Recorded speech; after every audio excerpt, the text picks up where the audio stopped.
दोस्तों, हाल ही में फिल्म निर्देशक एस राजामौली एक बहुत ही व्यक्तिगत और गंभीर बयान के चलते विवादों में आ गए हैं। यह मामला तब सामने आया जब उनके आने वाले पौराणिक थ्रिलर वाराणसी के ग्लोब ट्रॉटर इवेंट के दौरान टेक्निकल गड़बड़ियां हुई थीं और इसी के ताल में राजामौली ने मंच पर कहा, मुझे भगवान पर भरोसा नहीं है। उन्होंने यह बात भावुक होकर कही और बताया कि उनके पिता ने उन्हें भरोसा दिलाया था कि भगवान हनुमान हमारे पीछे हैं और मुझे मार्गदर्शन देंगे, लेकिन जब इतना बड़ा रोल आया और सारी चीज़ें उलझ गईं तो उन्हें गुस्सा भी हुआ। राजामौली ने यह भी कहा कि उनकी पत्नी हनुमान की बहुत भक्त हैं। वो उनसे ऐसे बात करती हैं जैसे वो उनका दोस्त हो। इस बयान के बाद सोशल मीडिया पर खासी प्रतिक्रिया आई। कुछ लोग उनके एथीज़्म की व्याख्या कर रहे हैं तो कुछ ये सवाल उठा रहे हैं कि क्या ऐसे व्यक्ति को पौराणिक विषयों पर फिल्म बनाने का अधिकार है जब उनकी अपनी आस्था ऐसी हो। लेकिन राजामौली का लड़ाई सिर्फ बैकलैश की नहीं है, ये दर्शन और पहचान का मसला है।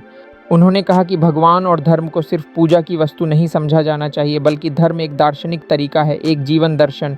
वो खुद को नास्तिक कहते हैं, लेकिन हिंदू धर्म के दर्शन और कहानियों के बहुत बड़े प्रशंसक हैं क्योंकि उन्हें वो ड्रामा, वो गहराई, वो कल्पना शक्ति बहुत आकर्षित करती हैं। यह पूरा वाक़या हमें यह सोचने पर मजबूर करता है, हम धर्म को सिर्फ आस्था से जोड़ते हैं मगर क्या उसे दार्शनिक तह तक समझते हैं? और अगर कोई फिल्मकार अपनी निजी आस्था से अलग सोचता है तो क्या वो पौराणिक कथाओं को कम पवित्र बना देता है? राजामौली का यह खुलासा सिर्फ एक बयान नहीं, यह एक बड़ा संवाद है कि आज के भारत में धर्म, विश्वास और कला कैसे एक दूसरे से टकराते हैं। यह पूरा वाक़या हमें यह सोचने पर मजबूर करता है, हम धर्म को सिर्फ आस्था से जोड़ते हैं मगर क्या उसे दार्शनिक तह तक समझते हैं? और अगर कोई फिल्मकार अपनी निजी आस्था से अलग सोचता है तो क्या वो पौराणिक कथाओं को कम पवित्र बना देता है? राजामौली का यह खुलासा सिर्फ एक बयान नहीं, यह एक बड़ा संवाद है कि आज के भारत में धर्म, विश्वास और कला कैसे एक दूसरे से टकराते हैं।